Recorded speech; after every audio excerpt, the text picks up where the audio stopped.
The views and opinions expressed in the following podcast do not necessarily reflect those of the producers, the affiliates, or digital platforms hosting this podcast. All content is for the purposes of education, conjecture, and at times entertainment. We promote inclusiveness and diversity. Enjoy the show. Welcome to Into the Deep with Jay Costa.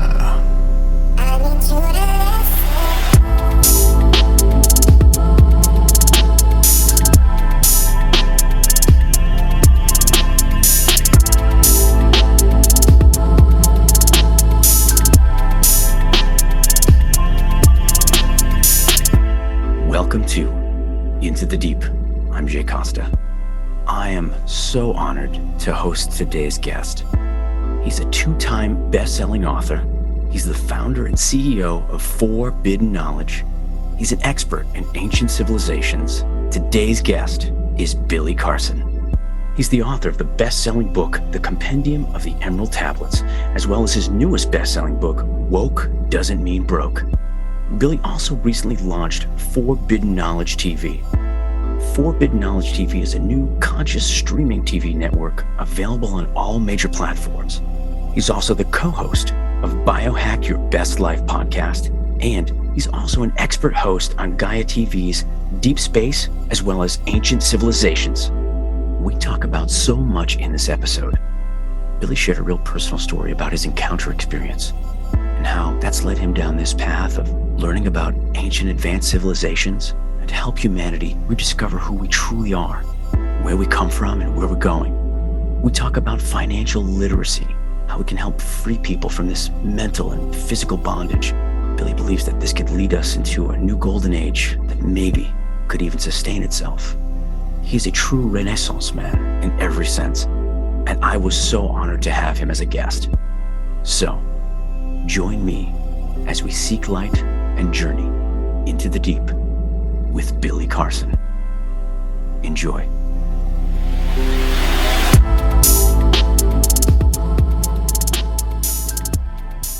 Billy, thank you so much for joining me, man. Really means a lot. No problem. I'm glad to be here. Absolutely. For those watching and those listening, would you mind sharing who you are and what it is you do, my friend? Sure.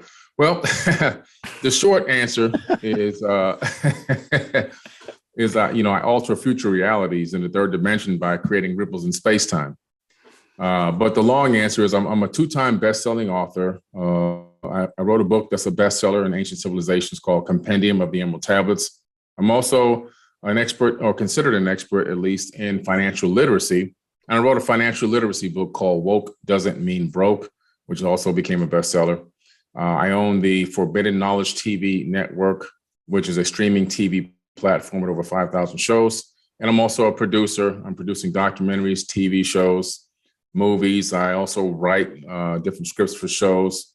And I'm also a music producer, and I've got music licensed globally as well as on TV shows and documentaries and movies. And I'm a lecturer and a teacher, and I do a lot of workshops and lectures on topics such as ancient civilizations, technology, esoteric wisdom, consciousness, and even physics. Man, you are a true Renaissance man. Thanks, man. You really are. You got your hands in all kinds of things, and yeah, it's awesome. So if you don't mind me asking, what got you on this trajectory? Mm-hmm. Well, it's all really started back. So it's a really good question. Going all the way back to Miami. I was born in New York first. I was born in Queens General Hospital. And then lived in Cambria Heights for a short period of time, moved to Miami. My family moved to Miami, I should say, in the 70s. It's 1977. And I was in my backyard at my house, just literally watching airplanes go over. We lived next to a private airport. And it was like really amazing to see these planes go over. And they would move so slow, but I knew in my mind it had to be going fast to fly. So I'd sit out there for hours. I mean, there was no TV right back then. There was no, 4 channels on TV, no cable, no cell phones, no all-day Cartoon Network. Video games didn't exist yet. So you had to go outside. And so I would just go outside and do things. And then that one day, one special day, this object came across my backyard, and it wasn't a plane as far as I could tell. It wasn't a conventional, what we call a UFO in terms of a disc, but it was more oval shaped, not a full, some people call cigar, but this was really an elongated disc, the best I can describe it. And it didn't have a cockpit, didn't have wings, a tail fin. I just knew that in my understanding of what an airplane was, it didn't look like it. But it cleared the horizon in seconds. It went straight across, no sound. Even from my position on the ground, with those planes being, I don't know, now I can estimate probably 20,000 feet up as they're coming up from the airport, 10 to 20,000 feet, very low as they're getting ready to gain their altitude. They had a lot of noise. This thing had no noise. It came back and then it just stopped, like almost directly above me. Not that high above me either, maybe 300-400 meters. And then it just was gone again the way that it came in. And I was like, what did I just see? And the word alien didn't exist in my vocabulary yet. The words UFO didn't exist. Flying saucer didn't exist. I had no context. Right. All I could think of was technology. And so the next day I went to my school, Rainbow Park Elementary, right down the street. I think we were like 5 houses away from the school. I went to the school, went straight into the teacher. I said, look, I have to go to the library. My father wants me to look up something, a book report. I was always doing book reports anyway. So I figured if I'm going to do a book report, I'm going to do something I like, not the stuff he's been giving me. So I went and got all the Encyclopedia Britannicas on aerospace. And I started looking up aerospace technology. I was looking at delta wings, swept wings, the Harrier type craft that they were working on before the UK even released them. They were doing prototypes. I was looking at those. I was looking at manned levitation units that use jets and rotors to actually elevate men inside this thing that looked like a cart. I was looking for anything that I could find that could show me what I saw in the sky, and I didn't find it. But that took me down the rabbit hole into technology. And from technology, that ended up, making me kind of like a quasi aerospace historian. And I started, really researching what I saw. And then eventually it ended up taking me into the ancient civilizations. So it was a weird journey. Wow. Thank you so much for sharing. Do you remember what that tipping point was, what that catalyst was where, going from some of this technology, going to ancient civilizations? Do you remember what it was specifically, or? Yeah, well, I mean, it was a very strange experience, which I finally went public with, a few years ago. And it was around 2010. I was working on this huge project. This project was featured on the History Channel. It's an underground base that I built, and it was, it sounds like I'm like one of those prepper guys, but I am. And so this base was, to save the lives of 360 people in case of a global disaster or a regional disaster. Mm-hmm. I wish I could have had it ready, in terms of like staffing for like Hurricane Katrina victims and things like that, but I didn't. At that time, it was I didn't have enough man staff. But however, this thing did get built. But I was working on that project. And I'm mentioning that because I don't know if that has something to do with this situation that occurred. But one day working on that project, I came home to my house. I was in South Florida at the time. And I was just watching some sports updates on TV. It was about 9:30. Not too late. I wasn't tired yet. Wasn't exhausted. The house had life in it. My family was home. My girls were in one side of the house. My boys on another side of the house. And at the time I was even married, and my wife was in the master bedroom on the first floor, about 3 rooms away. And all of a sudden the room just kind of turned this lavender color and the TV shut down. And I thought it was my boys, playing some kind of trick, practical joke, whatever. So I looked over my left shoulder to see them upstairs where they would be, to see if they were there laughing or whatever. There was nobody there. When I turned back, there were 2, what I would just call the typical gray aliens right in front of my face. And, they had the big, weird almond-shaped eyes, which I still can't tell if they were eyes or goggles or some type of protective thing, because they almost looked like they were artificial. Mm-hmm. So I don't know if that was something that was on them. They had these very, short, dangly bodies. And I was sitting on a couch, and I'm 6'4". So, and they were up to my eye, they were even with my head. So it's head to head. So they probably could have been, I don't know, no more than 4 feet tall, 4.5 feet maybe. And they just started to do something that made my brain feel like it was shaking in my skull. There was no telepathic words. There were no, meaningful sentences that I can understand. It was just nothing but this noise and this incredible shake. I started screaming, and I couldn't even hear my own scream. It was weird because nobody in the house heard anything. After maybe 30 seconds max, they turned around and they just kind of dangled away. They kind of bounced. They don't really have a good walking gait. They don't walk like a normal person, at least what I perceived. It looked like more of a bounce, but they went right through the wall. The room colors came back. The lights came back on. The TV came back. I ran all around the house. It scared the hell out of my family.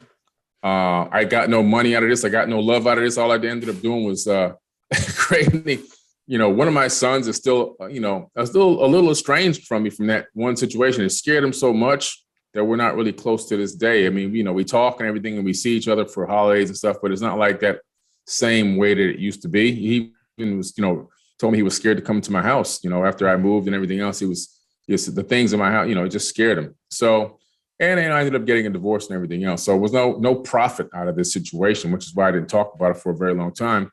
But now it's really important, I think, for people to really, understand it. But the thing that happened was this phrase was burnt into my brain, and I have to blame it on this situation because it happened right after.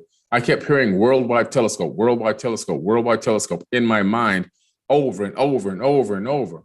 So I said, okay, I don't know what's going on. I went and got on the computer and I typed in worldwide telescope on excite.com because back then, Google wasn't fully, the number one thing yet. Right.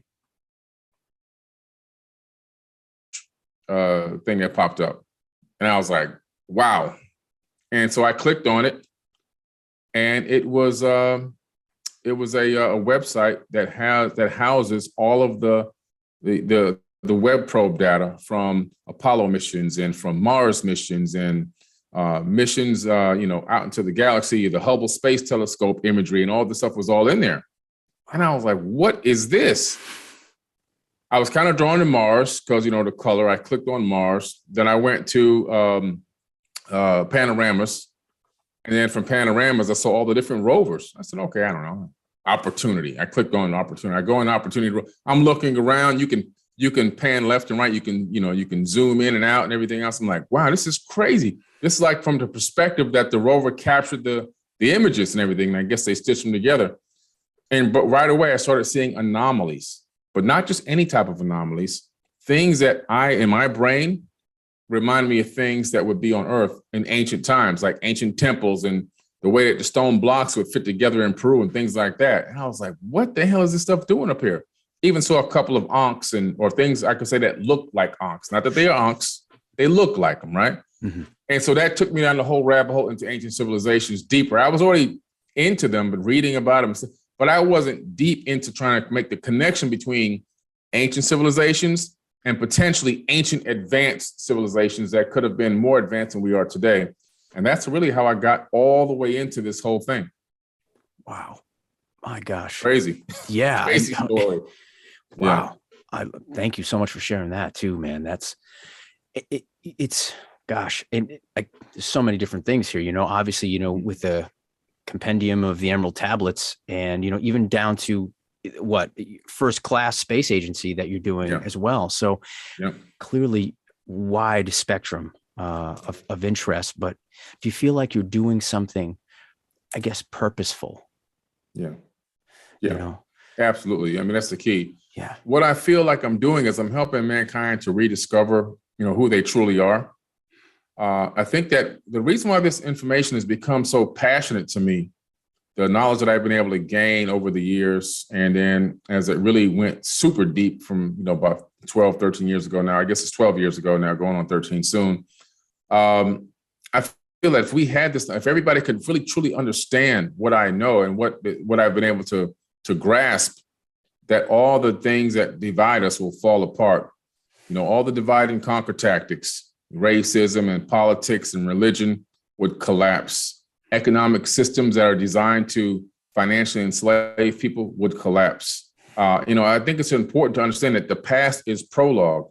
And if we could find out really what truly happened in the past and how great and incredible that past truly was, that what we're looking at in sci-fi movies is more like real life, used to be real life, and that right now this is this mundane prison planet. And I think that if we can really, if I can help in any way, in the tiniest bit, to help bring humanity to really truly understand how incredible we are where we come from, what we can do, and how we can rebuild a much better and stronger future and free ourselves from this mental and physical bondage, I think that we'll have a golden age that can maybe even sustain itself. I love that.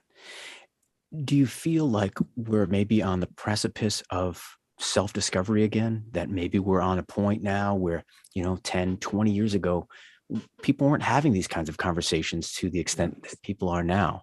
Mm-hmm. Oh, we're real close now.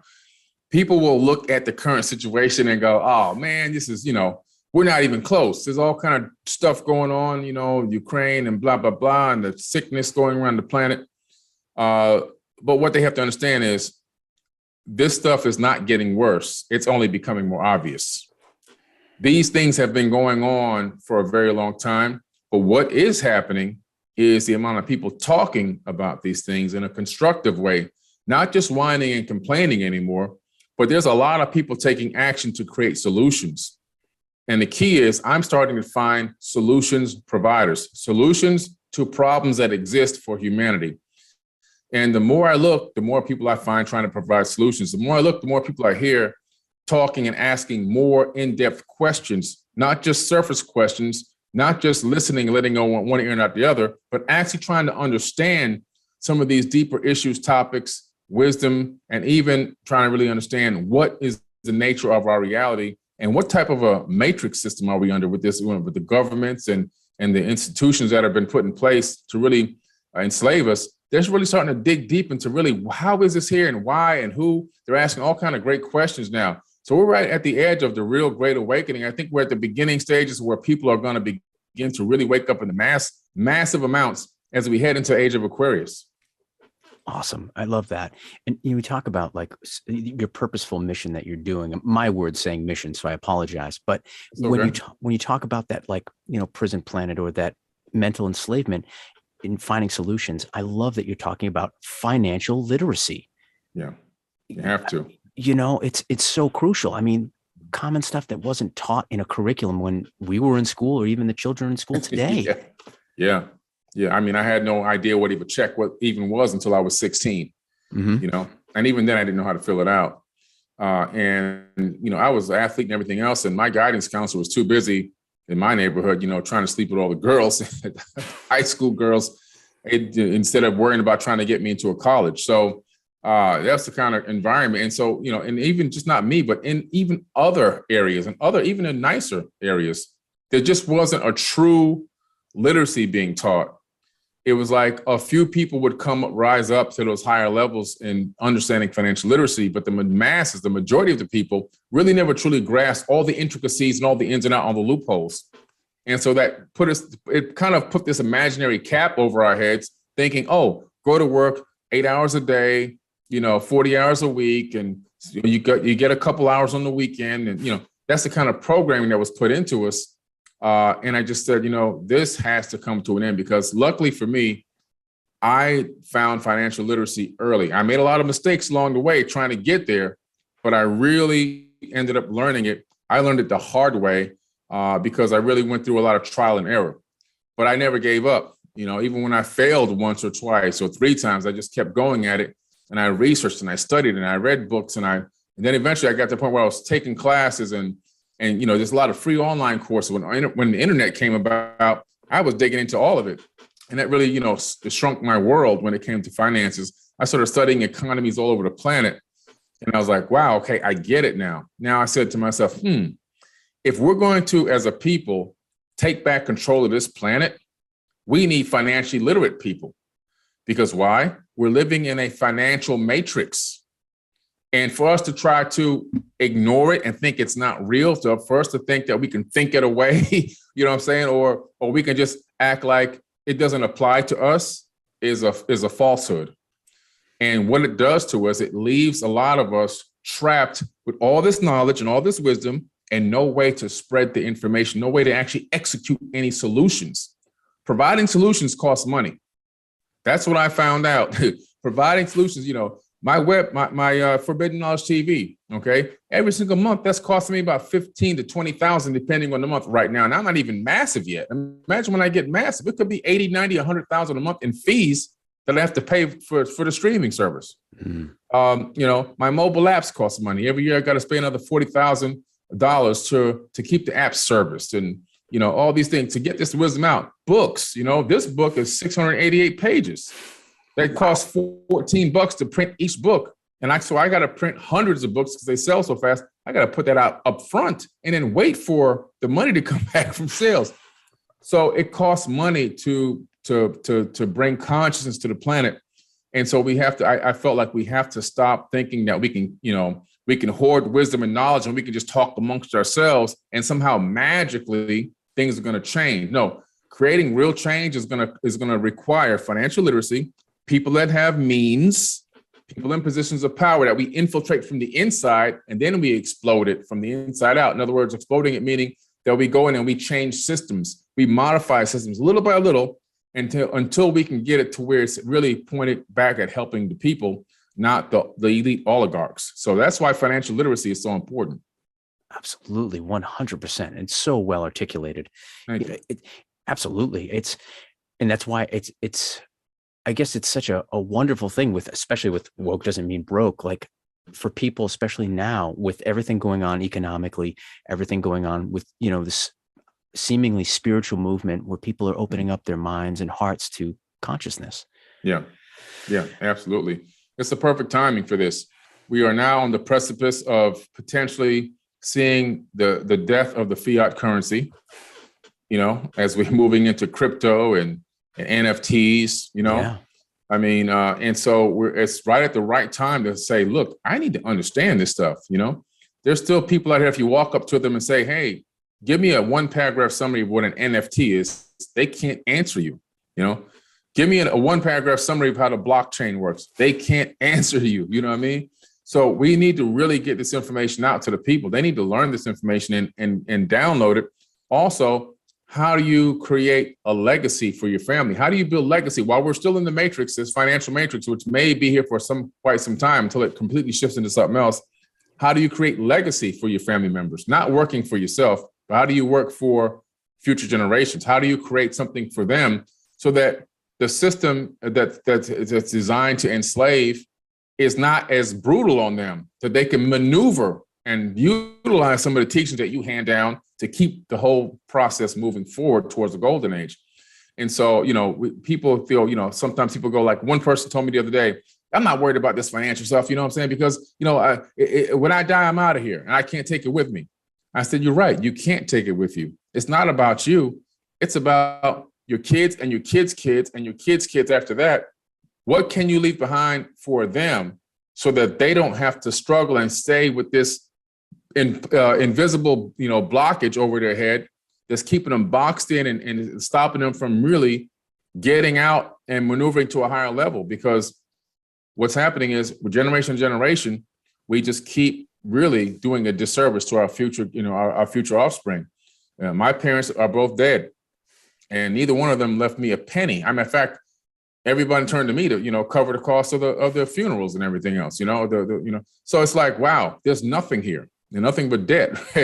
And I've had so many people come to me, I need a GoFundMe page because so-and-so just died. Can you share my GoFundMe link because my daughter just died, my dad just died. And I'm like, man, how can we keep falling into this trap? Nobody has whole life insurance policies. Nobody understands how that works. Nobody understands compound interest savings accounts. Nobody understands any of this. So I said, listen, we got to make a change. We got to get this knowledge to the people because right now it's holding us back from really taking control of this planet.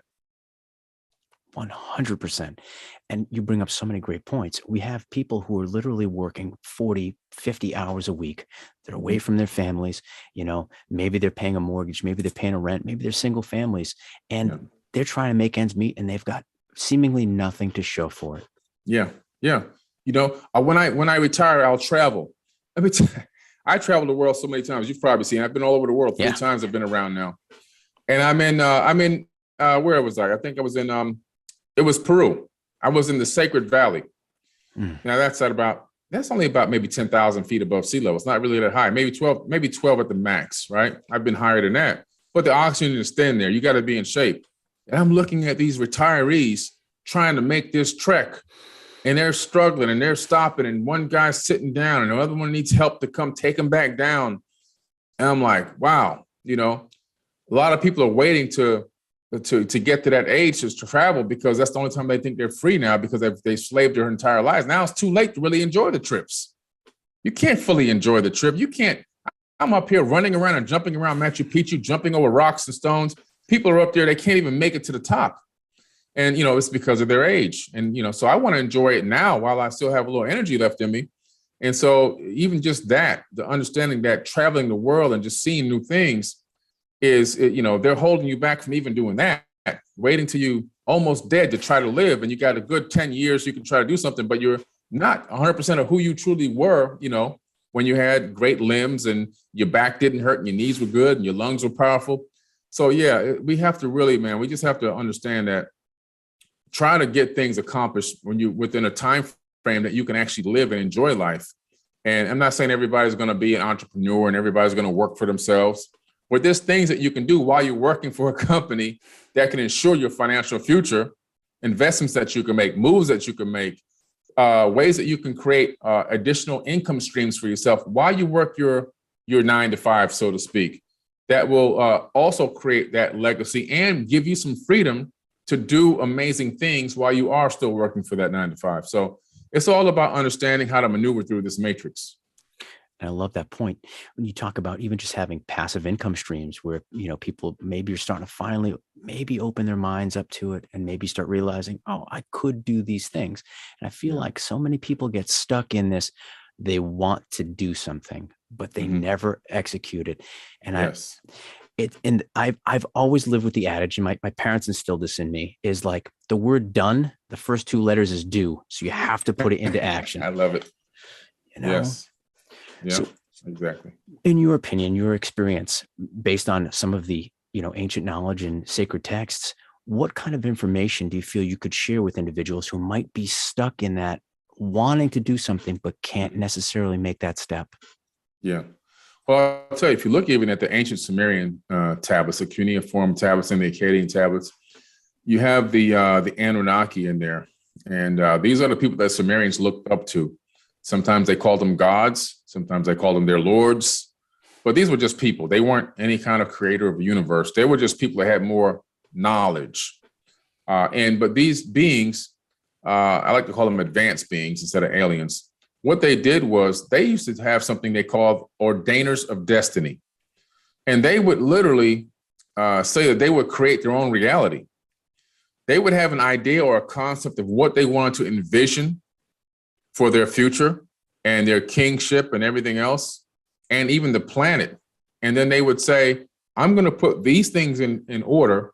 This is like a goal setting, this situation in ancient times, to make sure that these things fall into place so that I can fulfill and create my own reality tunnel, is what they're saying.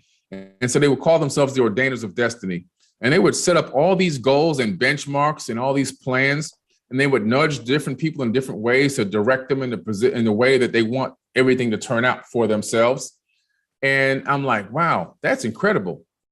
What they really were doing is, I'm not saying it was good in terms of how it did for human beings, but understanding the concepts of how they were planning and plotting for eons in the future.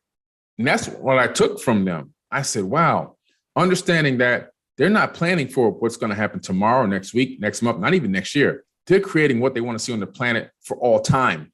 One of them said, and Lil says, I'm creating the plan for all time, on this planet. And so I realized, wow, the true oligarchs have learned from these beings. They've taken that information, they've taken those concepts, and they've begun to plan for all time, for eons. You look at Mitsubishi. Mitsubishi has a 250-year business plan. Mitsubishi, they plan for 250 years. They know exactly when they're going to earn, when they're going to earn it, how much it's going to be, what their profits are going to be, what the company is going to be into technologically at those times, where it's going to spread out to, what streams of additional income it's going to have, what mergers and everything else, for 250 years. Wow. And so what it's telling me is we as people, we have the templates all around us. All we have to do is take these ancient templates of wisdom and apply it to our own lives. and begin to sit down and take some real time, because making a plan for 1,000 years or 250 years, it takes time. It's not going to happen overnight. You got to get some paper out, get a good old fashioned pen out, and start writing down all the things about what you're passionate about. You got to start writing down all the things that you not only are passionate about, but how some of those passionate things, how good am I at some of these passionate things? And some of them that you don't know anything about, am I willing to take some time to study and learn the things that I really am interested in and analyze those things? Start strategizing and putting together a plan for yourself and say, okay, these are the top 4 things. I'm going to go after these things because I found out that there's a need for those things in the world. And if I can provide a need for these things that I'm passionate about, the side effect of that, of me providing my passion to these people, is going to be money in my bank account. Because money is just an energy exchange. Money has no real value except for consciousness applied value. And once you understand that, you say, okay, great. Let me find a need for my passion. Let me create something that can provide that need. And then what you're going to do is create yourself a plan. Create a 3-year, a 2-year, a 1-year, 3-year, and a 5-year plan. And then reverse engineer that plan. Go from the top 5 years all the way back. Every little step you need to have along the way to achieve that next benchmark. So you reverse engineer your own plans. That's what I do. I reverse engineer my plans. I go from the top all the way back to 1. And then I just do what I have to do. I take that first step, that jump off the cliff. And if you don't spread your wings, you know you're going to hit the bottom. And so sometimes it just takes that faith in yourself, the faith in yourself, not in the outside source, not begging some outside source to come and save you and help you, but understanding you have to have faith in yourself and your own talents and capabilities. And when people really fully understand that and begin to put time and effort into their own plans, they'll feel more confident in taking a step off that cliff. Because if they did all the planning ahead of time and they worked on it themselves ahead of time and figured out everything out ahead of time, it's going to be a lot easier to take that first step. Wow. It's 100% aligned with all of that. Oh my gosh. And why? I mean, obviously it's systemic, I think, with all of the different distractions that may come around into people's lives, but why is it so difficult for people to have faith in themselves and to maybe experience the knowledge of I am? Yeah. Well, that's robbed from us at birth, So when you're born, you're given a name, a race, and a religion, I like to say, a name, a race, and a religion, and you spend the rest of your life defending a false identity. So you're stolen. It's all stolen at birth. And so with the first 7 years of a person's life is where the most impressionable years are lived. And if your impressionable years are full of stop this, don't do that, taking things away from you, stand in line, sit here, do this, don't do that, read this, you're this race, you're this color, you're this name, you're this religion, and you do this and that. And those people, they're not like you because they're different. And all that programming comes in. And then the next thing you know, we're taught right away that everything is on the outside. We're taught that this mouse is real and that this phone is real, and that they're separate from us. When in true reality, everything, including the atoms in this phone, are connected to the atoms even in my body. There is no separation between me and the phone, but we're not taught that. So we're taught to rely on outside sources, outside assistance, and outside even spiritual deities on the outside to come and rescue us and help us. And if something happens that is it seems like you ask for something and it happened, in most cases it's a coincidence, and you feel like, oh, I got saved. But as soon as you ask for something that doesn't happen, oh, I'm a bad person, I don't deserve these things, I sinned, and all these kind of concepts come to mind. Everything you were taught, it's all programming. There was a famous story in the Bible where Jesus was talking to the disciples, and there were some women walking down the street next to an old, dilapidated structure. There was a lot of wind that day. It was a very windy day, and some of the stones from the top of that building came down from the wind and crushed those women as they were walking by. And the disciples yelled out, "They were with sin. They were with sin." And Jesus kind of turned around and said so many words, "Look, man, they were in the wrong place at the wrong time." You know what I'm saying? And so he was trying to tell you guys for a long time ago, no, it's not. You're getting too much. You're doing too much. It's really about here and in here. And so, every ancient text I've read, all these ancient civilizations I've looked into and dug into, all the ancient sages I've met with, the Bushmen, the Aboriginal elders, and all these people I've gone to see, they all say the same thing. It's all inside of us. The power is inside of us. And so once people can just peel away that false identity and start to look inside, sit down and then begin to listen to themselves. And when a person gets to the point that they've meditated and studied themselves so much and read enough self-help books and really worked on themselves, they're going to see one amazing thing happen. The voice in their head that they've been thinking was a voice from somebody else or some other entity in their head talking to them. They're going to realize that one day they're going to realize the voice is their own voice. When that voice morphs into your own voice, you've reached a very high level, my friend. Wow. And I think that's, oh gosh, when you think about that, when you recognize your own voice and you're finally hearing your voice and you know your voice, that goes to the old adage of know thyself. That's it. That's it, man. That's exactly it. Yeah. Because the same divine spark that created everything in the universe is in our body. And so we are God and God is us. It's one and the same. It doesn't mean that we're out here waving our hand and creating planets. Right. But what it does mean is that the power of that same spiritual energy, that life force that created everything in the universe is inside of us. So by that retrospect, we have a certain level of that fractal of power, because the universe we know is a fractal holographic universe. We have a fractal, as above, so below. If you take a hologram and take a tiny piece out of that hologram, you'll see the entire hologram in the smallest piece. That's what we are. We are a small fractal of a magnificent hologram that's imbued with spiritual energy. And because of that, we have a certain amount of power that we can wield, that we can command into existence. But we're told that doing that, oh no, don't do that. That's Satan worship. And you're trying to say that you're better than God. And no, I'm saying that God gave me this power and I'm going to use it, And so it's a different way of thinking. Absolutely. And do you feel like maybe, especially with some people recently getting into, manifestation and learning some of those things, that maybe some people are missing the mark?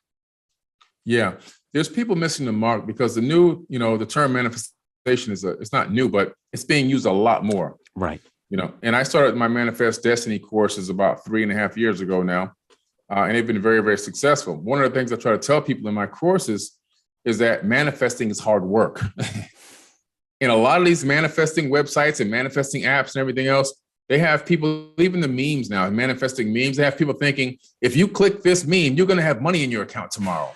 If you listen to this tone, it's going to be a great day for you and nothing's going to happen and all these kind of crazy things.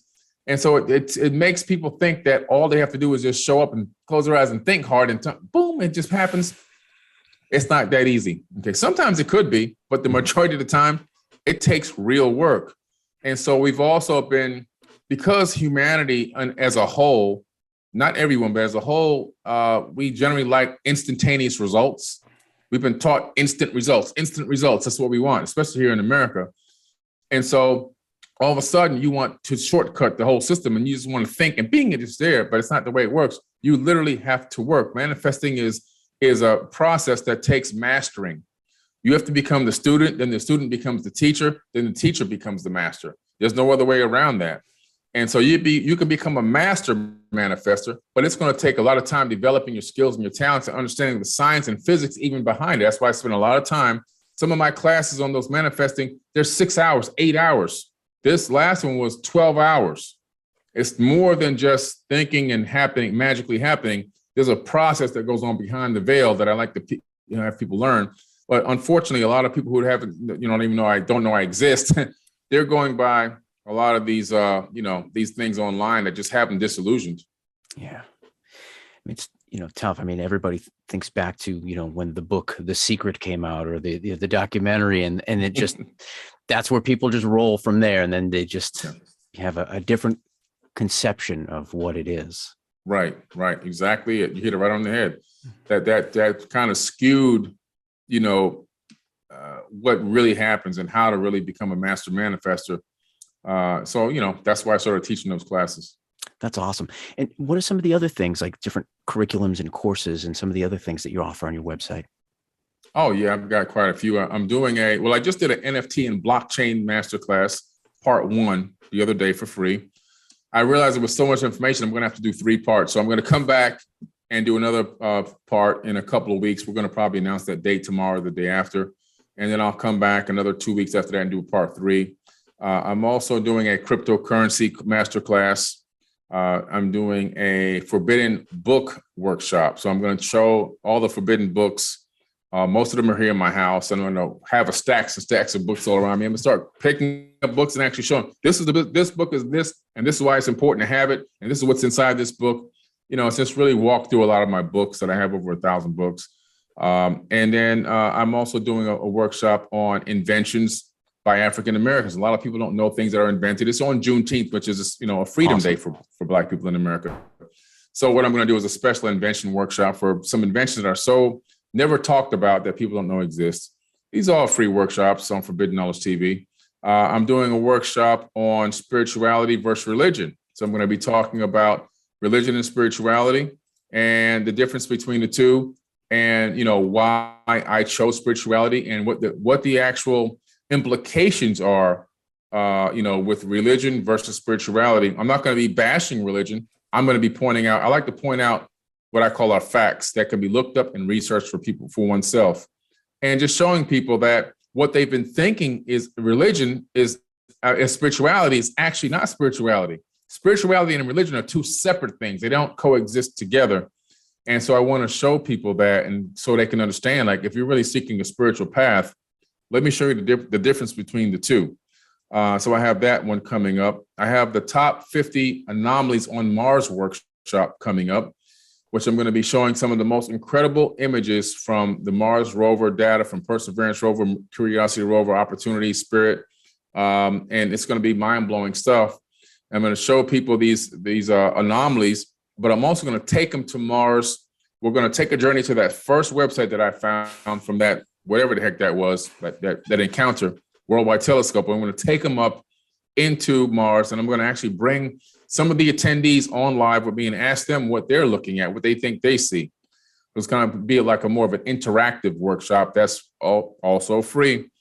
And I've got my Woke Doesn't Mean Broke workshop, which is coming up April the 10th. Woke Doesn't Mean Broke workshop, financial literacy course. And that's going to be free as well. That's on April the 10th. All these are on 4biddenknowledge.com. You can go to my TV network from there. And once a person subscribes, they get access to dozens of free workshops. I used to charge money for these. Now they're all for free. Incredible.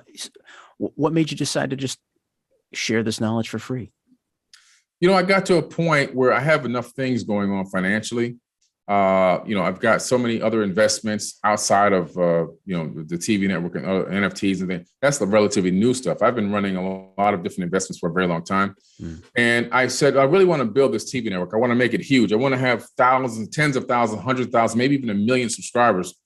And the best way to do that, to cultivate that, is to put as much content on there as I possibly can, high quality content, deeply sought after content. And I realized that a lot of people, sometimes they can't afford $150, $200 to sit there for a workshop on a weekend. But they can afford to have a subscription for $7 a month to watch dozens of workshops a year. It saves them thousands of dollars. They get the knowledge and the wisdom. The network grows. They're happy because they can spread information and knowledge. They become smarter, wiser. They become better contributors to the consciousness movement. And I said, to me, it's a win-win for everybody. I love that. And it's such a universal way of looking at it too, and it's also parlaying all of that sacred information and knowledge. And to your point earlier, sharing that so that we're not stuck here. We're right. that pseudo prison planet, Right. Exactly. You have any live events coming up now that things are kind of getting a little bit more normalized in the world? I'm working on some now. We have one coming in June. I'm going to do a live movie premiere. And so my documentary, The Black Knight Satellite Untold Story documentary, is in post-editing. Finally, after 2 years of working on it, I got the sickness delayed it, obviously. We finally wrapped, and it's in post-editing. And so it'll be done in April. And so in May, it's going to be in May. I'm sorry, it's going to be a May premiere. So sometime in May, there'll be a premiere. We're going to announce the date soon. It'll be at a movie theater in Detroit.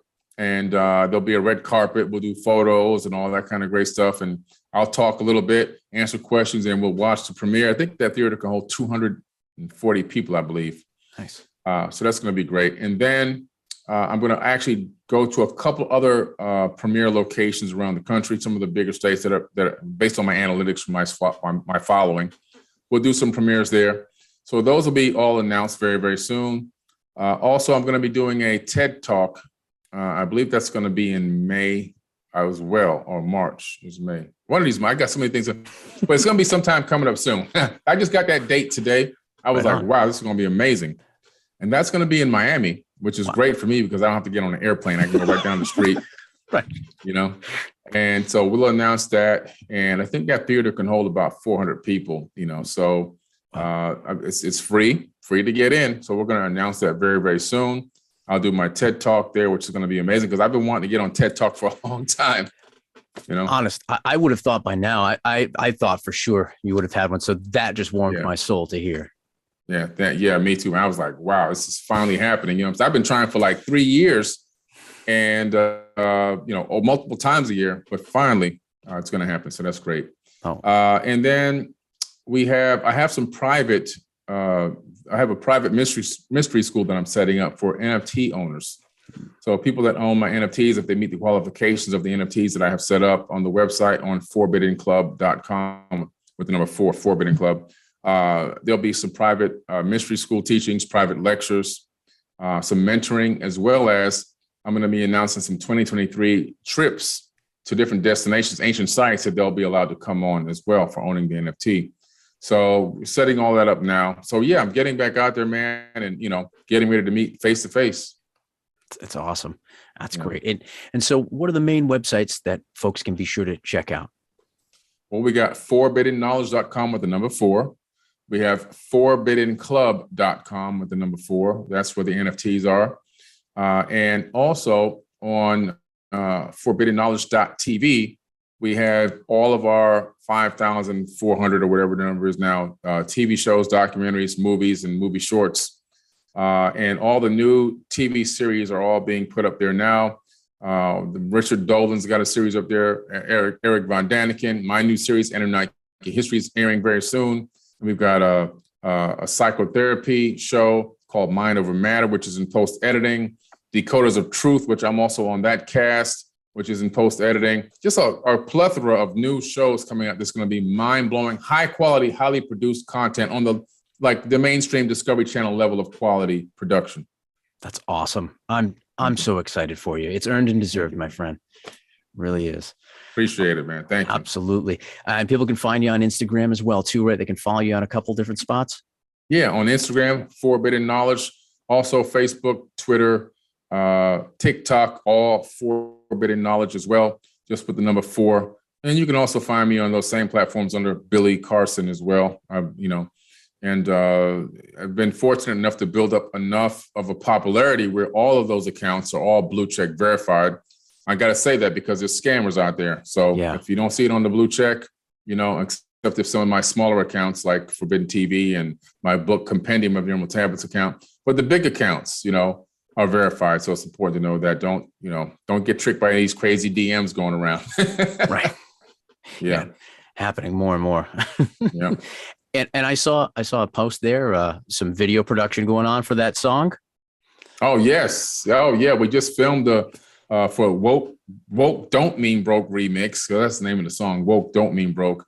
And we had a song come out about a year ago called Woke Don't Mean Broke, the original. That made the charts. It was high on the charts, but it was still hit the top 100 in the independent chart. And the top, I think it was like 148, 150 or something like that in the global chart. But now Woke Don't Mean Broke remix is now playing over 2,000 times a week on radio. It's playing on Sirius Satellite, Shade 45's MM's radio station as well. And we just got charting plaques. We literally just got a plaque for it. Let me see if it's right here. I think it's right here. And yeah. Chart plaque, man. We hit number 5 on the top global. Global top 150 airplay chart. So that was pretty dope. And so we just shot a music video for it this weekend with King Crooked, who was a famous rapper from Slaughterhouse, Donnie Arcade, who I've been working with for a while. He's also a Billboard artist, and Lady Luck, who's a phenomenal artist for many, many years. She's a legend, a living legend.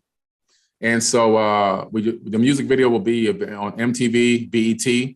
So again, we're bringing the conscious concept of financial literacy with a good, clean song, telling people about living good, and it's okay to live good. It's okay to be spiritual. It's okay to have financial literacy. And we're bringing it all together and trying to take it to the mainstream and get to the kids where they are. Billy, I love it. I love everything you're doing, my friend. Appreciate it. Thank you for just sharing your space, your time, your energy, and just your love with everything you're doing. My pleasure, man. My pleasure. I absolutely loved that conversation with Billy. Thank you so much, Billy, for taking your time and your energy. We talked about so much in that episode. We talked about Billy's personal encounter experience and how that led him down this wonderful path of helping humanity rediscover ourselves and how truly powerful we are. We talked about Billy's 2 best-selling books, The Compendium of the Emerald Tablets, as well as his newest book, Woke Doesn't Mean Broke, where we talk about the importance of financial literacy and how we can free ourselves from this mental and physical bondage. We talked about the live movie premiere coming up in May for Billy's documentary, The Black Knight Satellite, The Untold Story. And we even talked about his upcoming TED Talk, which he'll be releasing that information very shortly at 4, that's the number 4, 4biddenknowledge.com. We also talked about the private mystery school, lectures and talks that he'll be conducting for Forbidden Knowledge NFT owners. And you can find that information as well as information about the NFTs at 4biddenclub.com. We also talked about his new venture that he's recently launched, Forbidden Knowledge TV, a new conscious streaming television network available on all major platforms. You can find that at forbiddenknowledge.tv. Be sure to follow Forbidden Knowledge on Instagram. Again, that's the number 4, Forbidden Knowledge. And be sure to look for that blue check and avoid all those scammers out there. You can also find Billy on Instagram himself at Billy Carson. Once again, I can't thank Billy enough for sharing his time, his energy, and his spirit with us here today. If you're watching this episode, be sure to hit that like button and take a moment and subscribe to the channel. Hit that notification bell so you can find out about the next show when it comes out. If you're listening to this podcast, please take a moment and rate it. You can find us on Instagram at itd.jcosta, as well as on Twitter at itd_jcosta. And until next time, take care of one another and keep thinking for yourself.